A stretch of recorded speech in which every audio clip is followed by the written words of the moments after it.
LED lights are a really essential part of autumn and winter training for myself, but also in general, like for going out on tours and whatnot, you know. So I got myself the new LedLenser H15. It's out for a while already, but I just got it. I always wanted to buy the 14.2. Never got around to it because I never really had the money for it, and also didn't want to because I have another headlamp that it works quite well with a couple of quirks that I don't like. It's the MILA Orion, which has its benefits and disadvantages, and that's what I wanted to talk about. Because if you're going out on tours, you have to have two things: a medium amount of output, meaning around 100 to 200 lumen, with a max output of 400. That's kind of like the ballpark, the way you want to be, and maybe going a little bit lower when you just have camp situations, because you don't need more power output. If you go out on training runs, you might want to have a little bit more, but overall you don't really want to. You know, it's just distracting having like 2000 lumen just bursting out. It's like having a car behind you or whatever, you know, you don't need that. Even if you're trail running, you know, you don't need to see that much, because that's the only thing you're gonna see is that.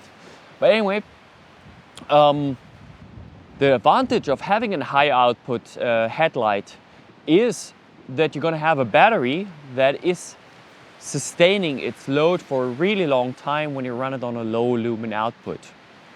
And that is where you wanna be, especially when you go out on longer tours. Because if you have to recharge or, you know, like changing out batteries constantly during like a day or two, that is not good. Even if you have a power bank, which I highly suggest you have, always have a power bank with you to recharge your stuff. It's really important that you like have something that is sustainable in itself, because then you don't need to recharge it all the time. So that's why have a headlamp that has at least 1000 lumen or so output, with a battery that can actually sustain that for a long period of time, and then run it on a lower setting. That's the first thing. This one here, the Orion, has 2000 lumen output. This one is 1000, but 1000 is more than enough. I think should be 1000. Below you're gonna see it. Anyway, but this one here, it runs on 220, 40 lumen output, and then it's going higher, obviously. But for camp situations, the low level is where you want to be. This one is programmable. And I'm just showing you this one because, you know, you can get a Lupine, or LedX is a pretty good company as well.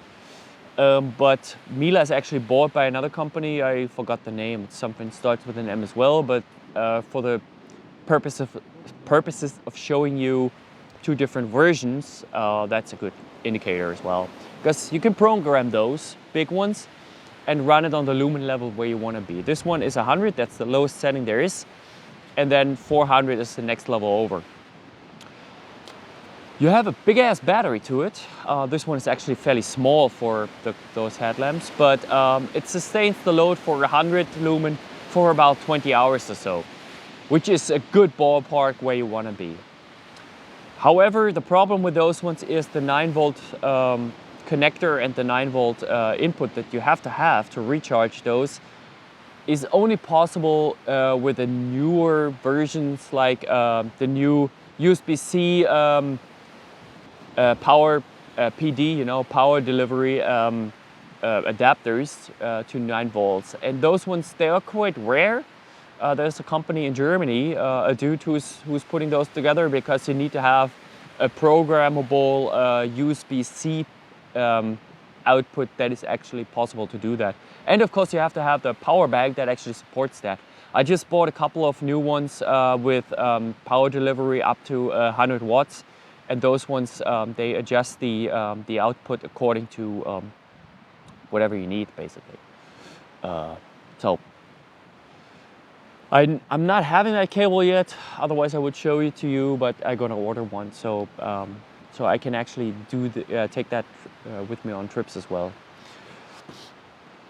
Really good concept, but it has its disadvantages. With those headlamps, USB-C, plug and play, you're good to go. Much easier. The LedLenser itself is actually pretty well made. You know, they really learned over the years. Now the cables are like, you know, the cable sizes are pretty much the same as they used to be, but the stiff connectors here, inputs and input into the bank here, they are stiff. They are not moving any longer, which is really good to have because that's always the breaking point here. If they wiggle around, they're gonna break, especially in cold temperatures. You know, the cable's getting stiff, connectors are breaking all the time. So have that a little bit in mind when you buy cheap shit.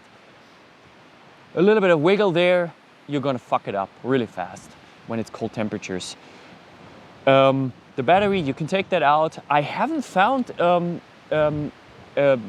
company that, or like, you know, a shop or whatever, where you can actually buy spare batteries, which is always good to have, you know, a spare battery. However, since you can recharge it with a USB power bank, you're good to go anyway. So it's not necessarily a good thing to do, have an extra battery. It's not really necessary. Why this setup in cold temperatures? Well, I'm a hoodie guy, so I put this one on, put a hoodie over it. Sorry, it's bloody cold with the wind. So it stays warm quite well. You know, a lot of people will tell you, like, have a battery here somewhere where it's a little bit warmer. Yes, in general, it is correct, but you have a huge havoc point. Cables getting stiff, more connectors, and this one was already replaced. I had tours in -35, -40, cables gotten fucked. And it actually turned out to be like that the battery here, like, since it's also moving, I mean, it's still a shitty connector here, and it actually fried the headlamp. So it can happen with all companies, you know, it doesn't matter if it's this one or other companies, it could happen. So stiff cables cause havoc. So if you have a setup that is self-sustaining, it's better to use this. You still have to be bloody careful where you put it, how to move it around and whatever in cold temperatures, so have that a little bit in mind.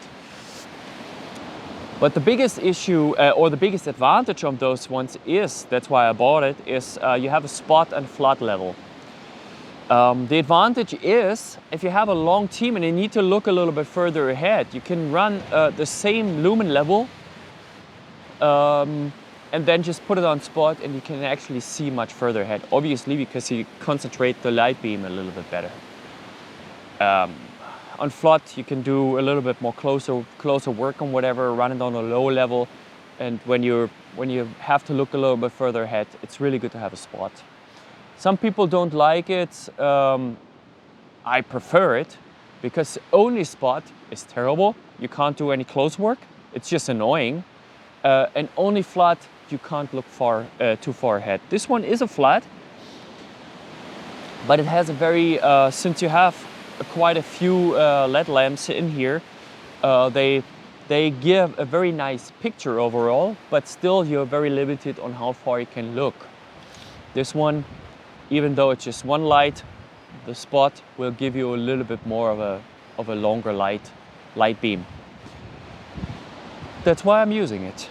Otherwise, switching it on and off is very easy. It's a little bit steppable, but it's not really that even that it would say like you can adjust the light output very, you know, fluidly. But I think it's pretty easy to do, you know. Otherwise, the adjustability, obviously, and whatnot, you know, it's a pretty straightforward headlamp. If you're in the higher market, they're pretty much all quite well. It just all depends a little bit on what kind of light output, what kind of light picture you want to have. If you want to have a flat, even picture, go for something like this. If you want a little bit of flexibility and also run it on a low level, being able to look a little bit further, go for something like this. And for simplicity purposes as well. Durability wise, they're about the same, but like I said, cables are the biggest issue on those headlamps. When it comes to the picture, I don't like the fringing of it. It doesn't matter if it's a flat or spot, you have color fringing on the side. Meaning you have like either a blue circle around or a yellow circle. This one gets to its yellow warmer tone circle. I suspect if you buy the working version, which has a little bit of a warmer tone in the LED, that the fringing will not be as significantly visible. But you have to pay like 30-40 kroners extra, which I found it's a little bit stupid because otherwise they're about the same, you know. That they're yellow, you might like it more or whatever, you know. But in terms of pricing, you get this one much cheaper. I bought it in Finland actually for 120, 130 euros. Advertised there most of the time for like 160 euros or something. That ballpark. If you can find it cheaper, this one you will get much cheaper, you know. So take a look around what you can get. Both versions are good in their own right. The warmer tone, when it comes to snow and whatever, I found it a little bit more distracting. I like a little bit more of a colder tone. It reflects a little bit different, you know. You get a little bit more out, you know, it's just it's not really objective, but you get a little bit more of a more lumina out. It looks like it because the snow is white, you know, it reflects a little bit different. So have that a little bit in mind when you buy stuff like this. But I would highly suggest buying this one over the working version. It's just simply due to the price. You're not getting that much more out of it from what I've seen. You get a little bit more shit crap, you know, like extra gadgets and whatever that you don't really need. This is self-sustaining, very simple to use. Go for that one. That's my suggestion. Like I said, if you want to pay a little bit more money, go for those ones. But like I said, cable is an issue. If you don't have -30 or whatever constantly, you might be better off with those ones since you can program them a little bit better. But like I said, if you have to take them on and off all the time, the cables are a problem. And also in cold temperatures, you have more breaking points. It's just the biggest issue on those ones pretty much. But the overall picture they get is better on those ones, definitely. So it's a little bit on durability, picture, and what you actually can and want to afford as well, you know. I didn't really like the service that I got from MILA back then. In the beginning it was good, but later on I think it's because they got bought out, you know, so that's why the service got a little shitty. But when you go to a Lupine or whatever, you get a good service. So much better service than LedLenser definitely will be, because this is big budget, you know, low budget, just cram the market full with shit, you know. So it depends a little bit, you know. Buy it locally anyway, you get a bit more better service out than just buying it online, which I did, which sucks, but I couldn't get it anywhere else. So have a good one, guys, and stay safe out there, and have fun outside in the dark, because that's what I do most of the time, just running in the dark with the dogs, in autumn especially.